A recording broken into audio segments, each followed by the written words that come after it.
Assalamualaikum warahmatullahi wabarakatuh. Yang terhormat Bapak Arman Fauzi Eskom. Baik, di sini kami dari kelompok 3 beranggotakan 4 orang. Yang pertama dengan saya sendiri, nama Randi, BIM 202023008. Dilanjutkan dengan teman saya. Yang kedua, dengan saya, nama Arisidi Prasetya, NIM 202023018, dilanjutkan dengan teman saya. Baik, perkenalkan nama saya Lutfi Faurian Mustafa dengan NIM 202023004, dilanjutkan dengan teman saya. Perkenalkan, nama saya Akisi Wicaksono dengan NIM 202023041. Kami di sini akan mempresentasikan bab 6, yaitu name service.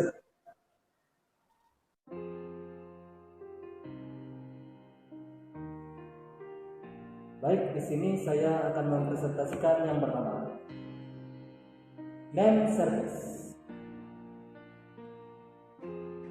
Name service dalam sistem terdistribusi merupakan layanan penamaan yang berfungsi untuk menyimpan naming konteks, yakni kumpulan bimbing nama dengan objek.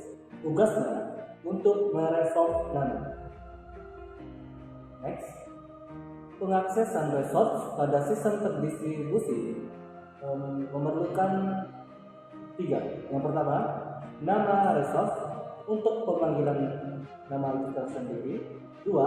Alamat atau lokasi resource tersebut. Terakhir, rute bagaimana mencapai lokasi tersebut. Selanjutnya, name service memiliki konsentrasi pada aspek penamaan dan pemetakan antara nama dan alamat, bukan pada masalah rute yang dibahas untuk jaringan di jaringan komputer. Resource yang dipakai dalam name service adalah komputer, layanan, remote object, berkas, dan pemantau. Nah, untuk contoh penamaan pada aplikasi sistem terdistribusi ada 2. Yang pertama, URL untuk mengakses suatu halaman web, dan yang kedua, alamat email untuk komunikasi antar pemakai. Baik, itu saja. Untuk presentasi selanjutnya akan disampaikan oleh saudara Arisidi Prasetya. Baik, di sini saya akan melanjutkan presentasi dari teman saya yaitu Randi. Name resolution dan binding. Yang pertama yaitu name resolution,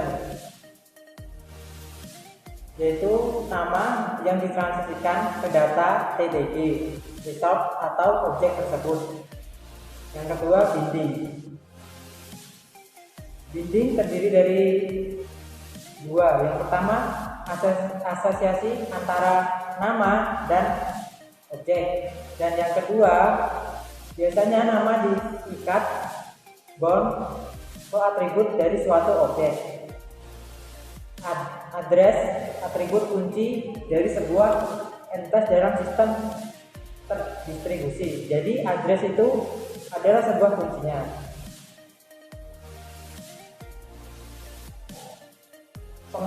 Penguraian naming domain untuk mengakses result dari URL. Yang pertama dibutuhkan yaitu URL.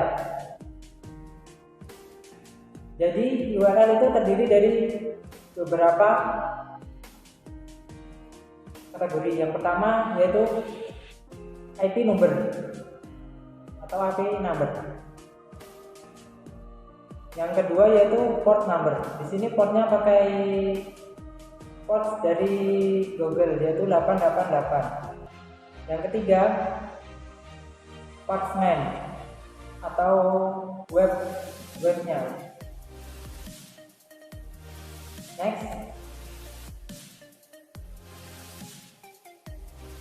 tujuan penamaan. Yang pertama, identifikasi. Seorang pemakai menginginkan objek atau layanan A, bukan objek atau layanan B. Yang kedua, memungkinkan terjadinya sharing. Lebih dari satu pemakai dapat mengidentifikasi result dengan nama yang sesuai, tidak harus nama yang sama. Jadi namanya itu tidak harus sama dari yang lain. Yang ketiga, memungkinkan recursion adaptance. Perubahan lokasi tidak menuntut perubahan nama, asalkan lokasi tidak menjadi bagian dari nama resource tersebut. Yang keempat, memberikan kemampuan keamanan atau security. Jadi jika sebuah nama dipilih secara acak dari himpunan besar atau integer, maka nama tersebut hanya bisa diketahui dari fixed results, bukan dari menebak. Jadi jika seorang mengetahui nama objek tersebut, maka dia memang diberitahu karena sulit sekali menebak nama tersebut. Di sini saya akan melanjutkan presentasi dari saudara Aris. Itu jenis nama. Jenis nama ada usernames dan system names. System names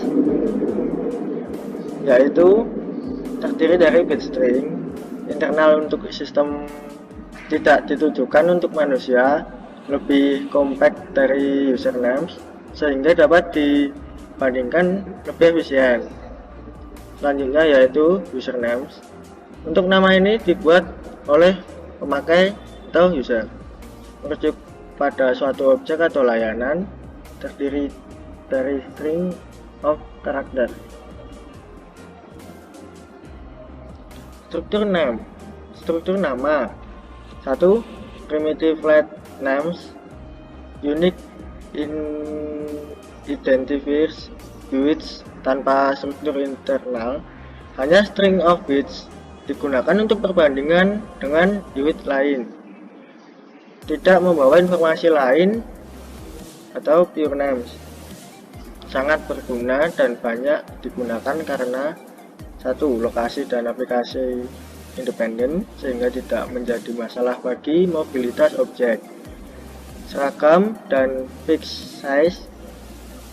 Lalu ada compact, mudah disimpan, dipas, dan cukup besar menjadi sulit ditebak.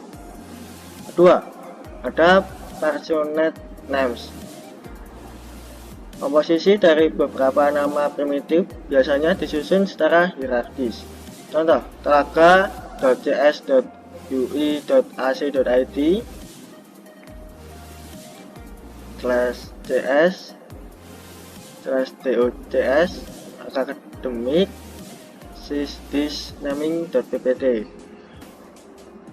Lalu membawa informasi impure names, biasanya tidak secara unik mengidentifikasikan objek beberapa nama, bisa dipetakan ke satu objek seperti unique spellings. Ketiga, descriptive name, daftar atribut yang secara bersama-sama mengidentifikasikan objek secara unik, membawa informasi impure names. DN adalah superset dari PN, e.g. OC X 500 directory service, yaitu directory information tree DIT x.500 name tree directory information base .dib, the entire directory structure including the data associated with the nodes. Selanjutnya nama konteks. Nama selalu diasosiasikan dengan konteks yang mendefinisikan di mana nama tersebut valid. Nama konteks ada dua macam konteks, yaitu ada universal konteks dan relative konteks. Universal konteks adalah universal konteks untuk jenis ini, dimanapun nama digunakan akan diresolve dengan cara yang sama. Untuk nama jenis ini dapat disalin dari mesin ke mesin secara bebas. Yang kedua ada relative konteks.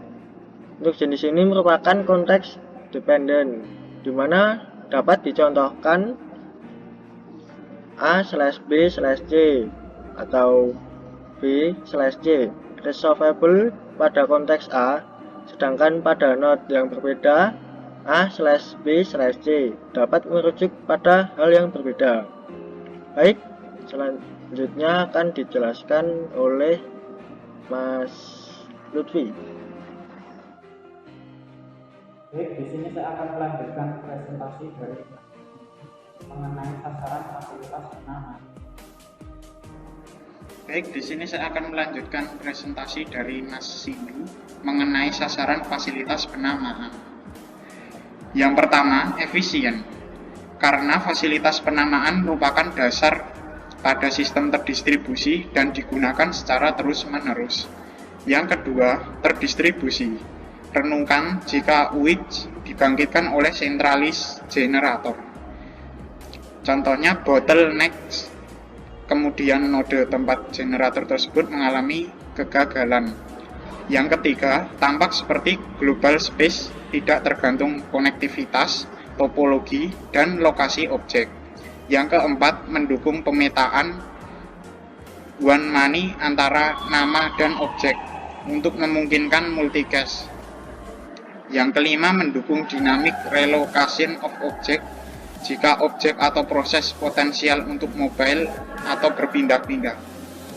Jadi diperlukan dynamic binding antara nama dan alamat, juga antara alamat dan rute.